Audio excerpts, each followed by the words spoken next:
Good afternoon, everybody. Welcome back to the Pete Maravich Assembly Center here on the campus of LSU for the off day between LSU and Michigan here in the Baton Rouge Regional. The two teams will tip off Sunday night here at the Maravich Assembly Center. We open up our off-day press conference with two Lady Tigers. To my immediate left is LaDeja Williams. On the far left here is Angel Reese. LaDeja, we haven't had a chance to say hello to you since we started this, so welcome up here. And just wanted to get your thoughts. I know this isn't your first postseason, but it's been a couple stops since you've been in the NCAA tournament. Just your thoughts on last night, how everything developed, and being back in the action. It's just really exciting to be back in March Madness. And, you know, we've been preparing for this the whole season, and it just felt great to finally play again back on our home court. Angel, last night when you were talking to us, you said you were happy with the win, but you knew when you started to see film and look back on it, you'd find things you'd want to work on. Since we saw you last night, have you had a chance to think about that, look at any video, and what came out? Well, we looked at not much film of last night's game, but just looking at the film for Michigan, I mean, they're a really big team. So making sure we rebound, staying focused, staying together as one. So that's going to be important playing them. Thank you very much. If you're joining us via Zoom, please hit the raise hand icon on your Zoom, and we will get to you. With that, we will open up questions on the floor. Please let us know who you are, who you represent, and which player you are addressing your question to. Jim Kleinpeter with The Advocate. Angel, y'all watched them play. Y'all watched Michigan yesterday. What impressed you about them, and do they resemble the team that y'all played this year? Yeah, I mean, they have a lot of experience. The physicality, I mean, they have good size and guards like South Carolina that we've seen, but they're a really good team. I think they have a lot of experience, great coaching, but luckily me and Kateri have been able to see them since we were in the Big Ten last year, so we kind of know what to expect, and just talking to our teammates about some strategies that could work for them tomorrow. Corey Roldan, WBRZ. This is for the both of y'all. You talked about their size, but they also shot the ball pretty well from deep yesterday. Have y'all kind of had a point of emphasis on getting out to the three-point line and kind of guarding that? Yeah, I mean, Hawaii was also was supposed to be a great three-point shooting team. So just making sure that we're staying focused. It's going to be really important to everybody, all five positions, being able to execute and know your scout. Like, you have to know each person, even the ones coming off the bench. So they emphasize that. Coach Bob does a great job having film and having us know our scouting report. So just paying attention and just focusing. Hi, Evan Easterling, New York Times. For Angel, going off what you said about, having been in the Big Ten, how much does that help to be able to go into the memory bank and, think of your games against Michigan before? I always remember playing Michigan. Usually it's Nas Hillman. So, I mean, that kind of takes off a lot from Michigan. But, of course, they're still a great team.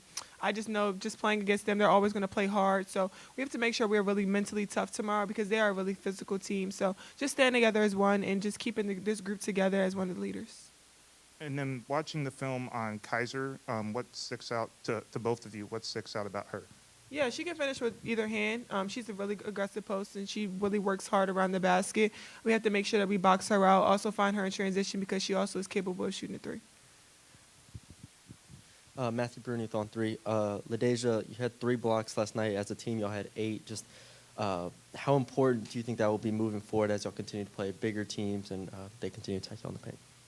We really try to focus on Team U basketball, so just always being in help, always being there to help your teammate if they get beat off the dribble. So we just always focus on that in practice. So it's really what we always do. Corey Roldan, WBRZ again. What problems do they force defensively have you seen in film? As Michigan? Yeah.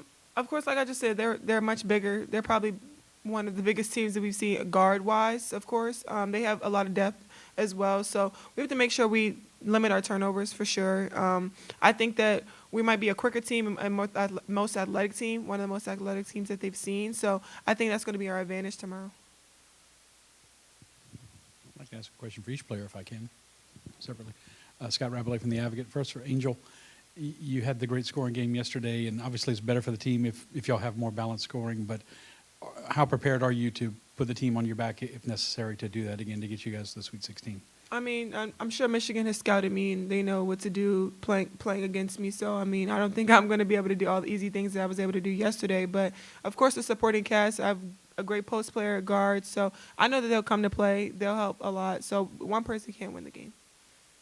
And LaDeja, obviously, you had the senior night, but this is going to be your last game here. Your time hasn't been very long. But I assume this kind of atmosphere, the chance to go to the Sweet 16, this is why one of the big reasons you came here, right? I mean, just your thoughts on, your last game here and trying to make that big step to the Sweet 16.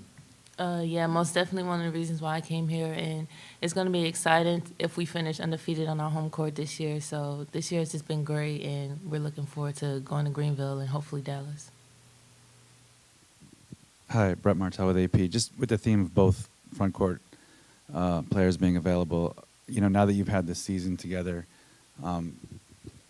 what do you make of the element that you two as a tandem bring to this team on both ends of the court? And maybe are there ways you could identify where personally, whether it's personality-wise, skill set-wise, where you guys are kind of a good match together on the court?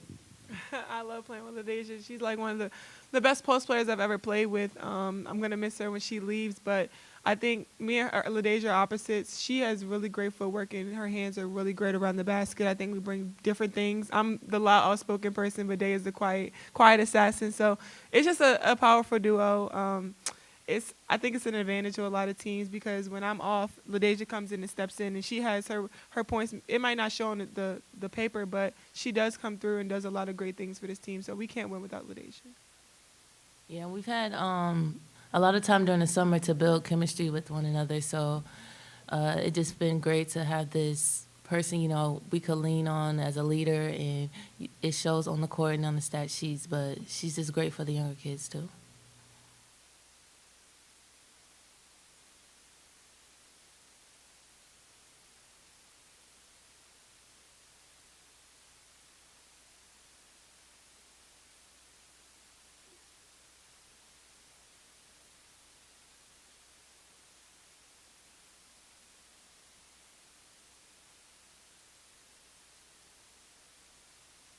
Any other questions for the media here? We're good? Go ahead. Angel, for you, something that UNLV's coach said that Michigan did to their post player was because of that depth, they were able to kind of bring people in and out and send waves at her. Is that something you expect tomorrow? Oh, yeah, they're going to throw a lot of different things at us, for sure. I'm sure some double team, some zone. So they have depth for sure. They have experience for sure. But, I mean, it's not something that we haven't seen this year.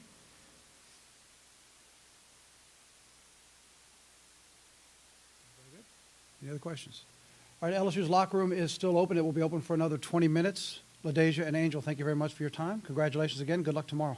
Thank you. Once again, LSU and Michigan will tip off at 6:30 tomorrow night at the Maravich Assembly Center here in the Baton Rouge Regional. We'll be back in 11 minutes with head coach Kim Mulkey to talk more for the LSU basketball. Until then, thanks for joining us. Good afternoon from Baton Rouge.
And we welcome you back to the Pete Maravich Assembly Center here on the campus of LSU. As promised, we are joined by LSU head coach Kim Mulkey as the Lady Tigers get the win on Friday night, advance to play Michigan on Sunday night, 6:30 tip.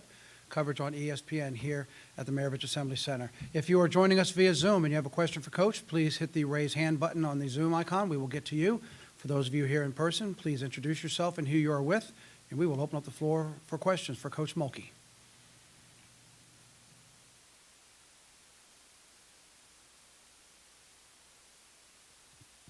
Matthew Bruni with On 3. Coach, obviously, Michigan, you mentioned Michigan's size on the perimeter last night. And then you also mentioned perhaps play bigger lineups. Just what goes into that decision for you and how you assess, Michigan's size? Watching them play, watching lots of film, skill level, what we try to do defensively. Is it a good matchup if we go big? Is it a better matchup if we go small? Or who's in the game for them? They don't play really more than 7 or 8 players. We don't play more than 7 or 8 players. I think it's matchups on the defensive end will dictate a lot of that.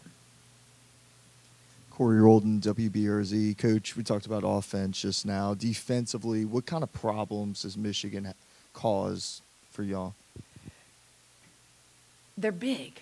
They're big. They're point guard. Brown, she played the off guard, I guess 3 years. I know last time we played them, she was an off guard. Now she's a point guard. That's big up there. They're 6'3", 6'1". I think I looked at the entire roster. They have 2 kids under 6 feet. And we're not talking big like 6'7", like South Carolina, or 6'5". We're talking just solid 6 foot and bigger. And we don't have that kind of size. So that means they're going to contest a lot of shots. They're going to rebound the ball hard. They're going to be physical. They're going to mix their defenses. So You try to match that with your speed. Well, I'm small. I used to get aggravated at my coach when they would talk about big, and I always had a comeback to that. I guess that's what small people do. Certainly speed can counteract being big, and hopefully we'll have some advantages in that area. I think more so than big and small and speed, I think the biggest thing that is not written, look at their lineup. 5th-year senior, 5th-year senior, 5th-year senior, senior, grad transfer, junior. They've been together a while, and they play like it. They know every move each of them makes, and you can just tell as a coach, they just run a little bit more smooth, and when things don't go too good, they figure out a way to get out of it, whether it's a turnover or a trap or something that catches them off guard. And that's just confidence from having played a lot of games together. Chessa Boucher with WVLA here in Baton Rouge. Coach Mulkey, facing this Michigan team, it's the only team in the country with 3 girls that are averaging at least 16 points. You talked about the size there, but defensively, what is it going to take for y'all to, obviously? Well, I said this when the bracket came out. Not that anybody cares, but Michigan is better than a 6 seed. Just 2 or 3 weeks ago, if y'all kept up with it, I remember them being talked about as a host. Well, what happened? I don't know. They're that good. They average just about the same number of points in conference that we do, the same number of threes. They shoot about the same number of threes. They get to the foul line just about the same number we do. It's just going to be a very, very good matchup. The difference is we have maybe a little bit more speed. They have more height.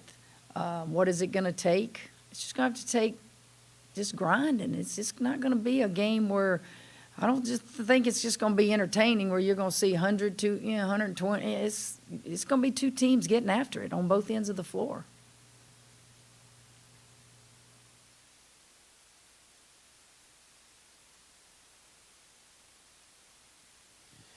Kim, upon reflection of last night's game, did you feel like maybe it was a little bit nerves and poor shooting, the bad shooting, and Jim, I wouldn't say it was nerves, and we didn't go back and talk about it.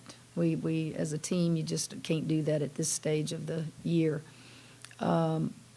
If I just had to say what I thought it was, I think it's just a little rust. We hadn't played since what? The Tennessee game? What date was that? The 4th, and what's today? 18.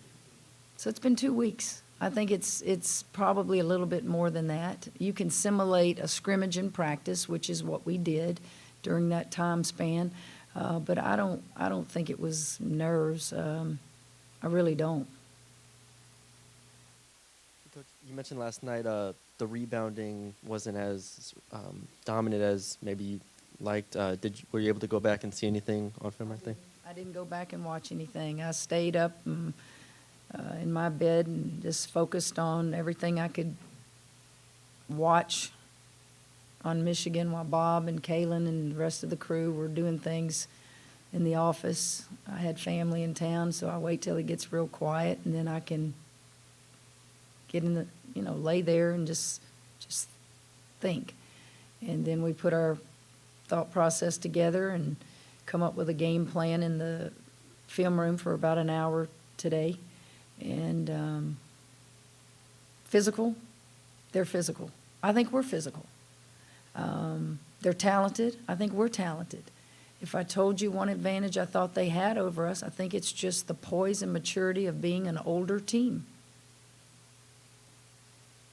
And that's not to take away that they're not as talented. I'm telling you something that they have that's very obvious that we don't have. Hey, Coach, this is Will Weathers with the Tiger Rag. You've mentioned wanting to win one more game than a year ago, and if that would put you in a position to go to Sweet 16, what would the significance to the program mean in terms of like where you're trying to build and progress? Well, I think it's that next step. You want to do better than the previous year, and I think in all aspects of what we've done in 2 years, we have done one more thing than we did the previous year. This would be that one more thing that last year's team didn't get to do. But that doesn't mean if I come in here tomorrow and we don't win the game, that we're heading in the wrong direction. It would be a disappointment, but it's not a, how do I say this? We're heading in the right direction. This would just be another stepping stone that we've stepped on. Reed Darcy, the Advocate. Coach, I wanted to ask you about Emily Kaiser. Last night she had 18, 10, and 6. What challenges does, her Right skill, there. what challenges does she Double-double. present? She can score the ball. They really do a good job defending the post. They move their feet. They three-quarter you. They don't front, but they will if they need to. But they're very physical, and they make it very hard for you to get touches in there. I said to you about the maturity and being older, but the one thing that people, unless you're in this sport and really watch it, for them to be that big, they push the ball. Our transition defense is going to have to be extremely good, and that goes back to your question about when do you go with your big lineup.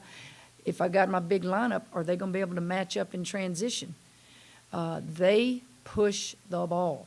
And if you just watch every possession, they're looking to go. 5 of them are looking to run. Now, it's not blazing speed, but it's at a good pace. And she's one of the ones that runs at her size. They get down the floor. We like to run, but it's a different kind of transition than what they do. And that's a concern, is transition defense.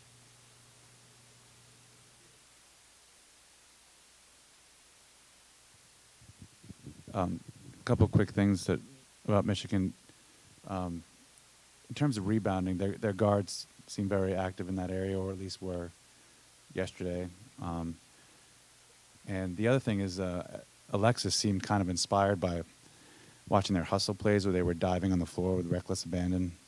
Says she loves seeing that. Is that how do you think those two things stood out in their game yesterday, and how are you kind of preparing your team to deal with it? Well, I'll say the one diving play was when Brown was behind the UNLV player on a loose ball that was going to the back court, half court area, and she knew she couldn't get to it by running to catch up to her, and she just dove, and the ball went out of bounds. I showed that to the team. So Alexis is very aware of it. She just watched it. The rebounding area, your guards should get more rebounds, particularly yesterday for us because they shot 30-something threes. Most misses are coming long. I can't really tell you. Michigan's, I didn't, just evaluate, did they get a lot of long rebounds because UNLV shoots a lot of threes. They're big. They're big. So they are going to get rebounds. They're going to take their point guard and post her up some. She's big. So our rebounding from the guard spot, we got to be tougher. Maybe that's a good word. We got to be tougher tomorrow. Got to be tougher at all positions tomorrow. With the Advocate.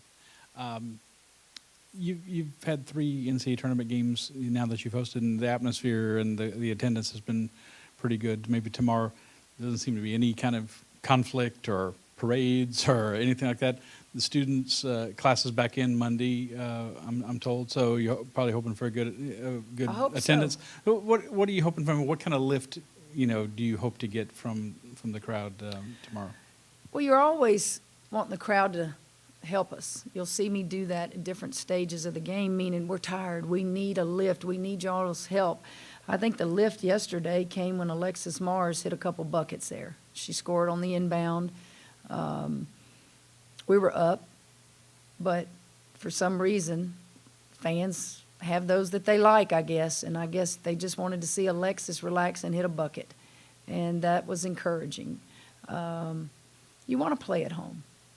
It doesn't guarantee you wins, Scott, but you want to play at home. You want to sleep in your own bed. You want to have your own routine, but you have those programs that honestly do better on the road. They get away from distractions.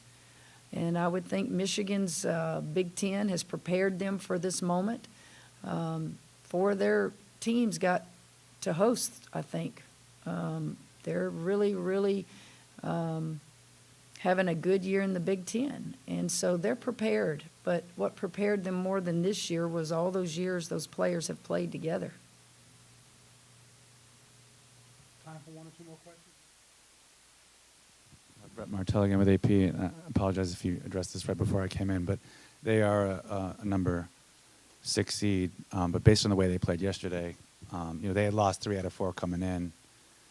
They probably didn't. Who did they lose to? Well, they lost to some good teams, first of all, but yeah, including Ohio State. But how do you, relative to what you've expected over the years from a 6 seed, They're how good. do they compare? They're good. I'm not sure they're my opinion, which does not matter, is they're better than a 6 seed. That's just my opinion. I know they finished tied for 5th in their league, but 2 or 3 weeks ago they were being talked about as possibly hosting. So that tells you how good they are if they were in the conversation of being one of the 16. Last question. Hi, Evan Easterling, New York Times. One thing that UNLV said that Michigan did was throw kind of waves at their post player, and then Angel was talking about Michigan's depth. How do you see that playing out in your matchup tomorrow? Waves, are you talking about waves of bodies? Yep. How many did they truly play, though, yesterday? Have you looked at the stats? I only saw 7 get really double-figure minutes. So I don't know about waves. We play 8, so I guess our wave better be bigger than their wave, right? When I think of waves, I think of 10, 11, 12 players coming at you. Usually you have about 8, 9 kids that really play significant minutes. And I look at stuff like that. And if I remember, correct me if I'm wrong, I really only thought I saw about 7 get the most minutes yesterday. Now, they had maybe 3 more that got 4 minutes or maybe 7 minutes and stuff like that, but truly it was, I thought, 7. But if I'm wrong, I stand corrected. Say that louder, because see, I have many faults, but being wrong is just not one of them. I mean, you know. You are not. It's right there for you to say. That's a joke, tongue in cheek, guys. Yeah, see, you got Kaiser had 38, almost 39. Williams had right at 16. Nolan 37 something. Help me pronounce it. Phalian, she just came back from injury, 32. Brown 36. Stuck 22, and then Hobbs had 11. So how many is that? 2, 4, 6, 7. So I don't know, what she was talking about waves, because the only other two that played had 4 minutes and 1.5 minutes. So they may have been rotating a lot, using different people, but yeah. All right, Coach, thank you for your time. Okay, Best of guys. luck. LSU's practice in 15 minutes is closed entirely to the media. We will be back in here in 15 minutes, and we will hear from the Michigan players and then the Michigan head coach. Again, LSU and Michigan tip it off tomorrow night, 6:30 here in Baton Rouge, and we'll be back here in 15 minutes with the University of Michigan.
again, good afternoon from the Pete Maravich Assembly Center here on the campus of LSU. We are on our off day before Michigan faces LSU tomorrow night, 6:30 p.m. Central Time here on the LSU campus, to be televised by ESPN. It's my pleasure now to be joined by three Michigan players. To my immediate left is Emily Kaiser. To her left, we have Layla Filia, and then on the far end, we have Maddie Nolan. Ladies, again, congratulations and welcome back. Before we get going with questions, I wanted to ask Emily and Layla for you first, because Maddie, I'll have a question for you in just a second. Last night after your ball game, after you all left, your coach came in, and one of the things she talked about was in last year's postseason, she said it looked like you could see some of the pressure starting to build in. Not that you weren't having fun, but it seemed like the pressure was maybe building up and you all were feeling the pressure. I wanted to ask you how that approach now has changed this year to being a little more relaxed, and now having game one under your belt. Yeah, I think it's just taking that experience. I think we were in situations last year that we'd never really been in. We had so many expectations, not that we don't this year as well, but, I mean, our group really wanted to win that Big Ten championship last year, and when we kind of fell short of that, we put a lot of pressure to really make that tournament run, and kind of forgot in hindsight that, you know, it's really about having fun, just playing your game, having confidence. So I think we've taken that experience from last year. We've been in this position, and we know what we got to do. Layla? Yes, and then touching on Emily's point, I feel like we faced some pressure in the beginning of the season. So moving forward, we were able to like work on it and realize like that we don't need to get ourselves like sped up like that. Maddie, for you specifically, last night your coach talked about over the last 3 or so weeks, the development of your confidence has been outstanding. You were 4 of 6 from behind the line, if I have that correct, yesterday afternoon. You've hit 17 three-pointers in your last 5 games. That's your biggest streak in terms of 5-game stretch this season. So what is it about the last 3 weeks that has put a change in your confidence?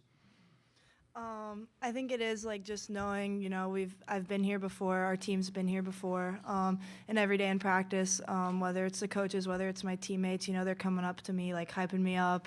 Leah and I always joke about that I'm a driver, so that's like just kind of been a thing recently, but just knowing, you know, this is potentially like the last time, so just going out there with all the confidence that I can have, that my team can have, and continuing that. We'll open up to questions from the media. If you are joining us via Zoom, please hit the raise hand toggle on your Zoom call. We will come to you. For those that are here in person, please introduce yourself, what your affiliation, and which player you are addressing your question to. We'll open up with Jim. Jim Klein, Peter, from The Advocate, and this is for all three players.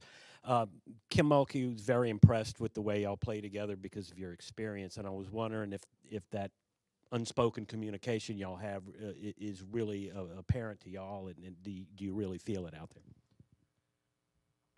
Personally, I feel like our chemistry, like off the court, also like helps with that, and just like being able like coming to Michigan and just understanding like how like close these girls are off the court. I feel like that really like applies to on the court. So I feel like our chemistry off the court really helps. So. Yeah, I think we've seen it this year. We've had a couple injuries throughout the year that we've kind of had to overcome, but it's been interesting to see when someone goes out, just how that changes that dynamic, and how much we can really we do play off each other's strengths quite a bit.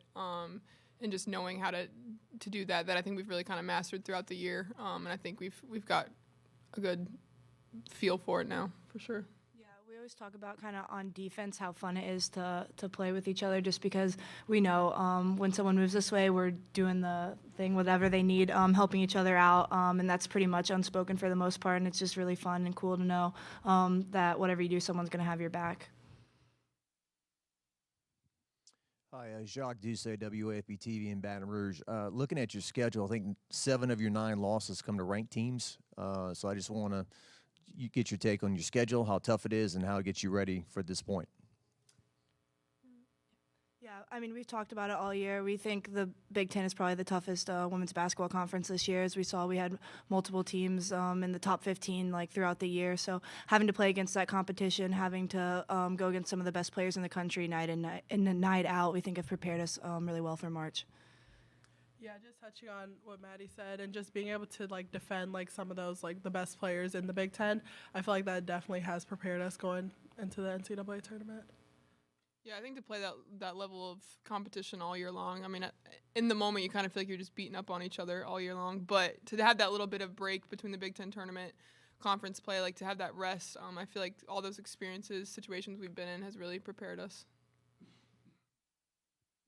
Matt Trent, WBRZ TV here in Baton Rouge. This one for Emily and Layla. I think you guys have 7 players at 6'2" or taller. It really imposed your will against UNLV yesterday. Do you think that's going to be, a huge advantage for you going against LSU that's more speed and agility based, and how do you see that playing a factor tomorrow? Yeah, I think we always talk about using our length. Coach is always yelling at us to get our arms up. It just makes such a huge difference. But I mean, their speed and athleticism is definitely going to be a challenge for us tomorrow. It's something we kind of face a little bit more maybe in the non-conference play at the beginning of the year. So yeah, using our length is going to be huge just to kind of combat that advantage they have there. Yes, I feel like especially like even on the defensive end going up against their guards, I feel like we're really going to have to use our length and just being able to like box out and rebound, do like those fundamental, the small things in order to come out with a win.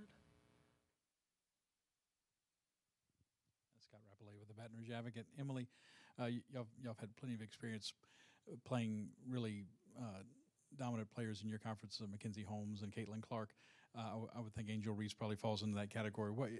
It's great to have the balanced scoring, but when the other team has a player who can just go off and put them on their back, what challenges that present, and how have y'all been able to learn from that? Yeah, I mean, I think I definitely take defense to heart, and I'm definitely gonna play my best one-on-one defense. But I think it's really a team effort. We've talked with. I mean, obviously we don't want to talk too much about anything, but it really is a team effort though, and crowding people, and something that we've kind of challenged with. Just the post play in the Big Ten's been huge and kind of prepared us for this moment. We've actually played Angel Reese a couple times in my career, obviously with her at Maryland. So just taking some of those experiences and moving forward with those. Thank you for bringing that up. Does she seem, what you've seen of her, does she seem a significantly different player now than what she was at Maryland? I wouldn't say I mean, I think her game's improved a lot. I'm trying to figure out how to phrase this. I mean, there's definitely similarities that I've noticed in film. Obviously, I haven't watched a ton of them. It's been like a scramble to watch a ton of film in the last couple of days. But no, she's still a really skilled player, physical. I mean, her length is insane when you watch her. But then taking it like coast to coast, the dribble, I mean, that's something a little bit new. So definitely a difficult player and something we're trying to lock in on. Hi, Evan Easterling, New York Times for Layla. When you watch Alexis Morris on film, how would you describe her as a player? And then do you expect that to be your matchup? Yeah, so I do feel like I will probably be matched up with her. And I feel like she's a very confident player, and she's very quick. So I feel like just, of course, like Emily said, we haven't been able to watch a ton yet, but getting a feel of her game and watching the game yesterday, just understanding like she's very confident. She can do pretty much anything. She can drive, she can shoot the pull up and shoot the three, and she's a pest on defense. So I feel like just being able to just stay locked in and continuing to like watch more film to be prepared. So. Brett Martell with AP. I've got two, if that's okay. First one is a subplot to this you've probably heard is kind of the coaching matchup, Kim versus Kim, and it's the third time in 5 tournaments. And I was wondering if over the years you've been able to get any impressions of how your coach thinks about Kim Mulkey, and what your impressions are of Kim Mulkey as well, and just that whole, if any of you have any definite thoughts about those two coaches matching up for the third time. And then the second question would be, I guess some of you probably saw the second game here yesterday and saw the environment, and wondering in what ways is that environment an element to overcome, or in what ways, if any, is that an environment that you really look forward to? I feel like they're both great coaches, and I feel like they both respect each other's game and or coaching style and stuff like that. So that's like my personal opinion or our opinion. And I also think that just being able to play in that environment will be a great opportunity. And I feel like our team understands that we do have to be able to stay locked in and stay together and block out the crowd, because we were able to have that opportunity to play like in Iowa. They have a big crowd like that. So I feel like we're definitely prepared for that. So.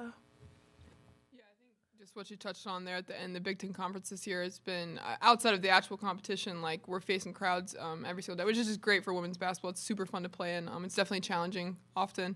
IU was a huge one this year, Iowa, Nebraska, like all those places that I think of, have kind of prepared us for this. I think we've definitely gotten so much better as a team, especially even from last year's team, of just kind of blocking out that noise, staying together. Really tight huddles throughout the game that I think really help. Yeah, I think going off your first question, just a lot of respect to coaches who have been in the game for a while, have had a lot of success postseason as well. So for that, and then like Emily and Layla said, we've seen crowds of that size similar all year in the Big Ten Conference. So I think having that experience going into tomorrow will be huge for us. Liza Kushner with the Michigan Daily.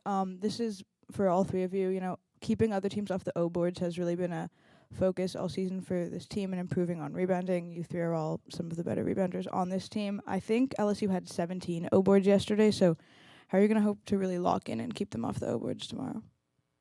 Yeah, like we talked about a little bit earlier, like team defense, team rebounding. All 5 people need to get in there and crash. I think they're top 5 in the country in O boards. So that's going to be a big focus of ours tomorrow. And it's a lot of effort, like Layla talked about too, fundamental, just blocking out, pushing them back, and then everyone else coming in to help. Yeah, I think from a post player perspective, just trying to put a body on them as much as they can. I'm obviously not out jumping Angel Reese. Even yeah, we can laugh at that, I guess. Even when I think even pushing her back, you know, she still might get a couple. So really trying to not foul off those and just, you know, stay relentless for 40 minutes. Yeah, just touching on that too.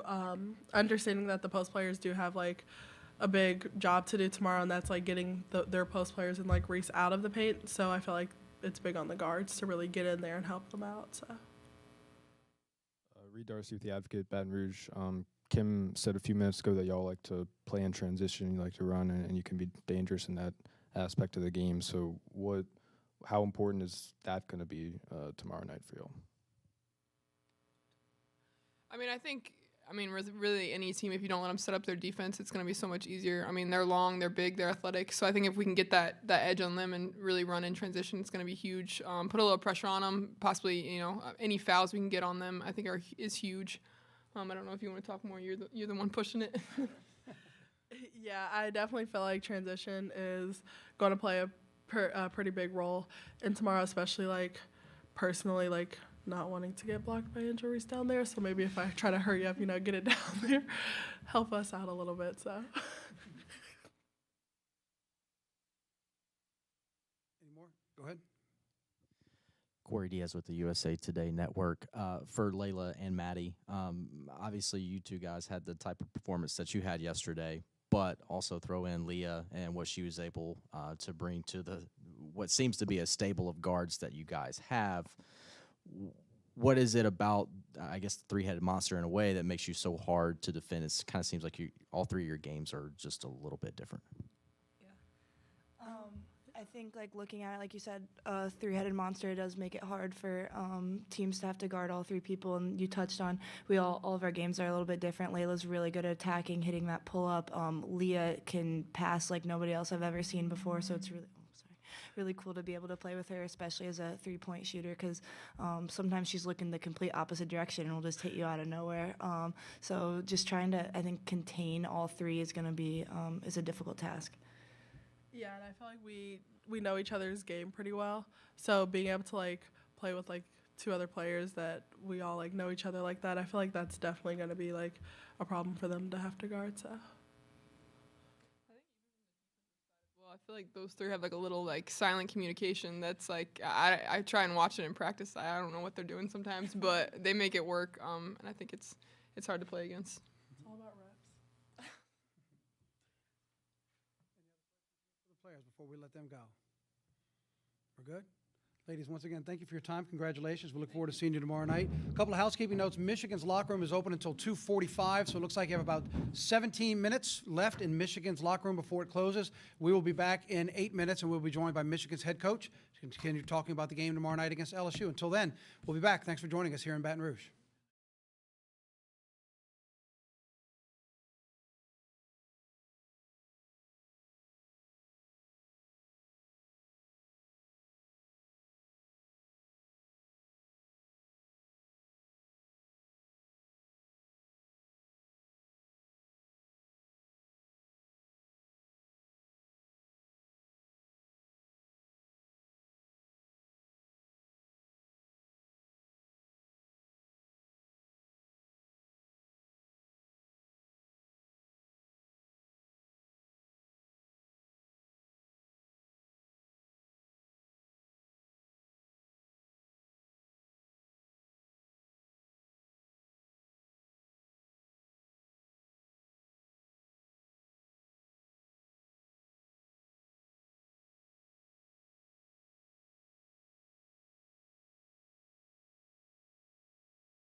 Once again, we welcome you back to the Pete Maravich Assembly Center here in Baton Rouge. It's time to talk some more Michigan basketball with head coach Kim Arico, as Michigan is set to take on LSU tomorrow night, 6:30 tomorrow night Central Time, the game televised by ESPN, as Michigan got past UNLV on Friday.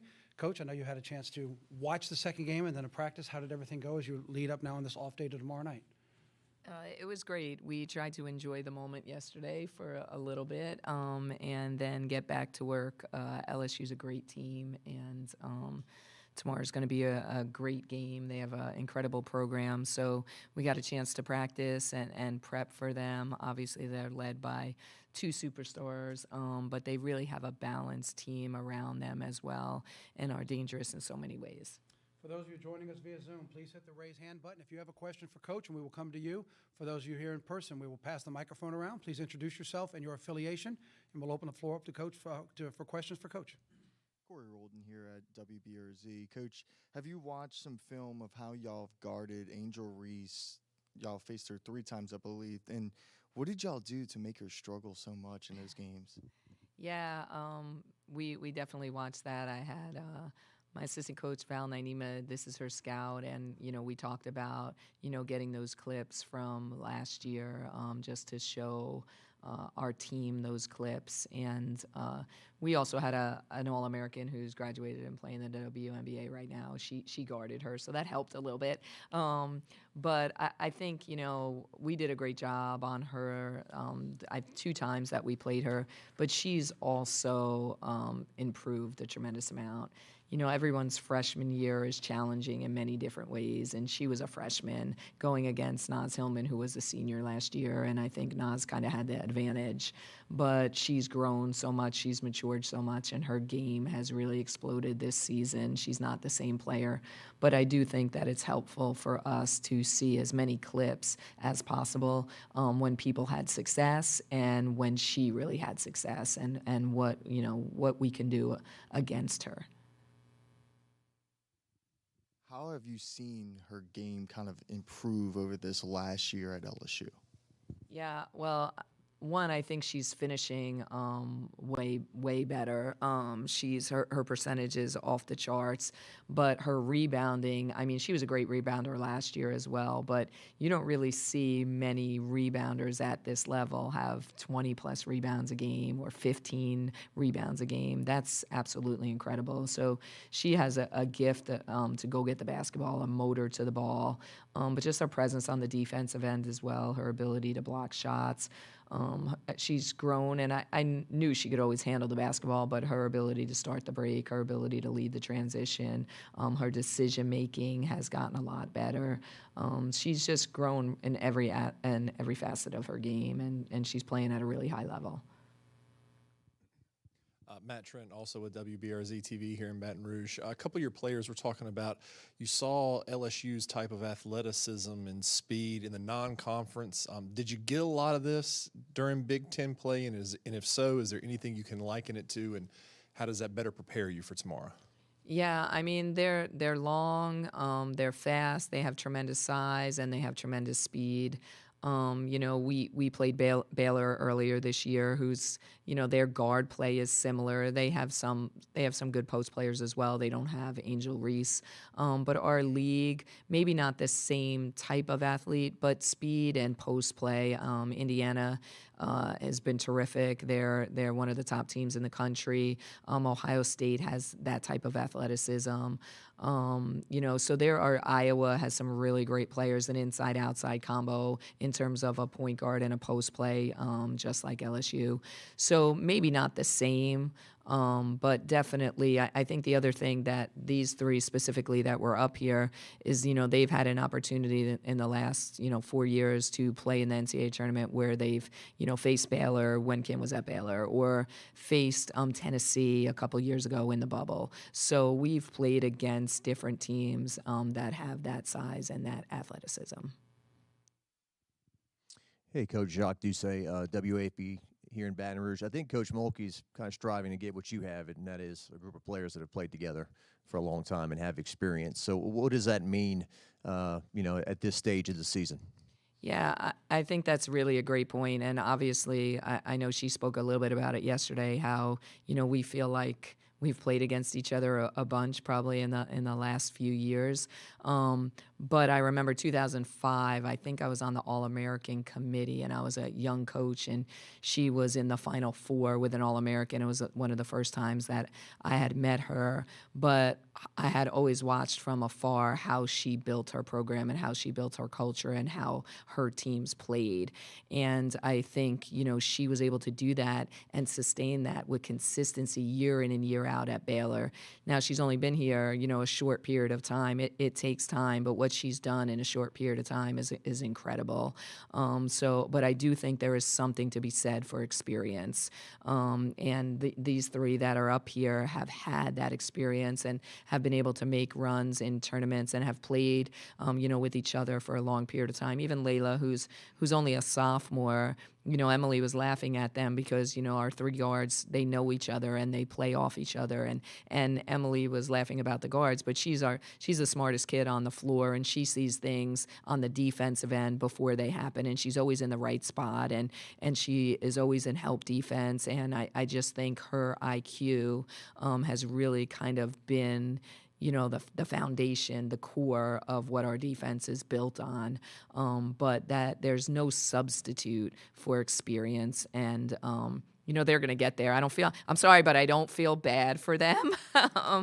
They will get there. They, haven't played together for a long period of time because most of them are young or just getting here. But they're still terrific players and have a great program. Chessa Boucher here in Baton Rouge with WVLA. Coach Mulkey joked last night saying it always seems to end up being you guys going against each other in the postseason. How have those battles been for you? Yeah,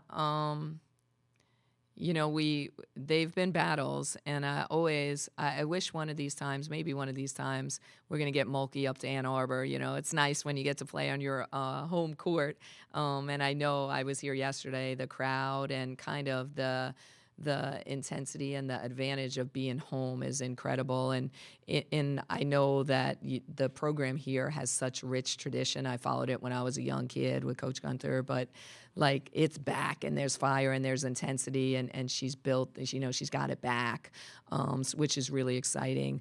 But like I said, I've always, watched her, studied her as a young coach coming up, and just kind of how she built teams and how she kept that consistency and how hard she got her players to play. I think, is something that our players really pride themselves on as well.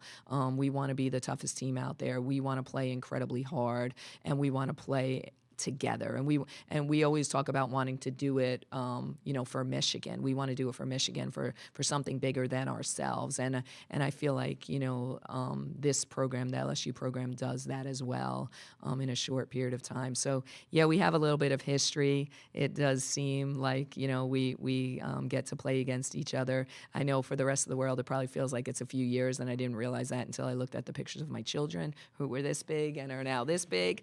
We feel like we never aged. So that made me realize it was a couple of years ago. But I think it's kind of a great thing at the end of the day. It means that we've both been in women's college basketball for a period of time, and to keep competing at this level is pretty special. Hi, Kim. Corey Diaz with the USA Today Network. Kind of going back to the question about players with experience, how do you approach kind of the transfer portal, and how has that kind of changed, kind of what we've seen over the last couple of years? When we get to this time of year, you have some lower seeds winning some games against some higher seeds. Is experience as important as it was 10 years ago, or is there a way to kind of circumvent that now? Yeah, I mean, those are great questions, and this is an interesting time in college athletics for sure. The landscape has certainly changed. But it's been a little bit different for us, and it's a little bit different at Michigan. just from an academic perspective, it's not a fit for everyone. So, in terms of we're really selective in terms of the transfer portal. So what we've kind of built our program on is people that buy into the process and people that buy into improving. And, Emily Kaiser is a great example of a kid that came to Michigan and backed up an All-American and backed up a 4-year starter and didn't really play until the end of her junior year. And here she is as a 5th-year first-team all-conference. So I think those things really make me smile as a coach, and those things are things I get really excited about is, man, players are getting developed and players are improving and our team is improving. The scary part, the opposite side of that, is, when you lose that experience, other teams are bringing in transfers that have that experience right away. And that's the reality of it, though. And I think that has helped a lot of teams become great quick. I think it's not the same philosophy as building a program and building something that's going to have that type of consistency year in and year out. It's just different. But it's interesting. I don't know, I can't comment on it either way. I just know what we do. But it's just the landscape has certainly changed, and it'll be interesting to see in the next few years where things go. Liza Kushner with the Michigan Daily. I have 2 questions. One, just clarifying, when you're talking about the smartest defender, was that about Emily or Layla earlier? No, Emily is like the glue. Emily is our old lady staple in the middle of our defense. She's such a high IQ player, and she just knows where to be and how to help people out. And even when Naz was here, and Naz was an incredible athlete, Emily was always in the right spot to make sure that she was able to always help Naz out too. So Emily is like the glue to our defense. Second one, full 180, but people keep talking about you're both named Kim. You're also both on the opposite ends of the outfit spectrum in terms of coaches. You're more Jordans and hoodie, and she's glitter and sparkles. Do you have anything special planned for tomorrow? Oh my gosh. I can't keep that pace. I don't know how she does it. I used to be pre-COVID. I was the heels and the dress up, and then COVID hit, and I'm like, oh my goodness, my feet feel so good, and my legs aren't screaming at the end of the night. I don't wake up with pain in my calves anymore. So I'm completely Jordans. It's nice to have the Jordan brand as well. It's a good look. It's a good fit, as the kids say. Yeah, I have something special planned for tomorrow. I'm not gonna be Kim. No one is Kim. I mean, I'm the other Kim, but no one is Mulkey. So she has her own look, and it works for her. Brett Martell with AP. So maybe you do this too. Sometimes coaches will have an interesting way of highlighting certain plays in the film review and emphasizing those to their team. This might have been asked before I got in, but so there was one play yesterday, you probably remember, where Leah Brown dove on the floor and didn't succeed in getting the ball, and so in terms of the stat sheet or possession, it was inconsequential. But in terms of intangibles, maybe it meant more. So Kim Mulkey showed that play to her team specifically, and I'm wondering, when people are talking about the Kim versus Kim matchup, the fact that one of your players did it and the fact that the other Kim picked up on it and showed it to her team, does that kind of show any, in your mind, similarities about your approach to the intangibles? Yeah, I was telling, I don't know, maybe one of our players about this last year. I went to the draft with Naz Hillman, and Nalissa Smith was at the draft. And as soon as I came in, her mom came running up to me. And she's like, I need to talk to you. I need to talk to you. And I was like, okay. And she's like, we just hated playing against your team. She said it was always like, oh no, we got to play against Michigan again because of how hard your team played. And that was something that Coach Mulkey always prided herself on, is we're going to have a team that plays incredibly hard, and we're going to be, you know, the hardest working team on the floor. But she's like, when we faced Michigan, we felt like there was another team that was really challenging us and doing those intangible things the way that we were expected to do it. And that, in that moment, she was like, you know, we never wanted to play you. And Kim wasn't there anymore at that time. But that was, I think that just spoke volumes for her to say that just about our program, because that is something that is a staple. You know, we always say that we want to be the hardest working team in America. Well, how do you measure that? Everyone says that. You know, so yesterday we talked about our stickers a little bit, and I think you guys were in here, and the intangibles.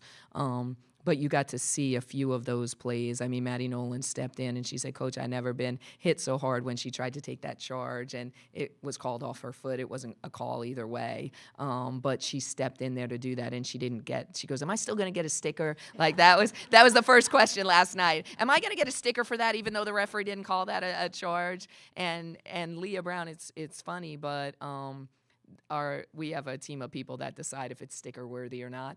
Leah Brown didn't get a sticker today I haven't told her yet, but when I read the stickers last night, I go, golly, they didn't give Leah a sticker for that. She sold out and dove across the floor. But we say, you know, you have to come up with it. So we add another layer to it. But I'm happy that, you know, they saw, and the rest of the world saw, that our team is willing to sell out and willing to sacrifice and make those type of plays, because we do believe that those could be difference makers. And I think that LSU and Kim coach teams, they will play the same way, and our kids will know that, and they'll be aware of that as well. We have time for one more question, if there is one, for Coach. We're clear online. Everybody is good? All right, we're good. Coach, thank you very much for your time. Best of luck tomorrow. We thank you for joining us here this afternoon in Baton Rouge. Once again, LSU, Michigan tomorrow night, 6:30 tip here in Baton Rouge, televised on ESPN. And we will be back with you tomorrow night post-game for interviews with both Michigan and LSU. Until then, thanks for joining us in Baton Rouge. We'll see you tomorrow.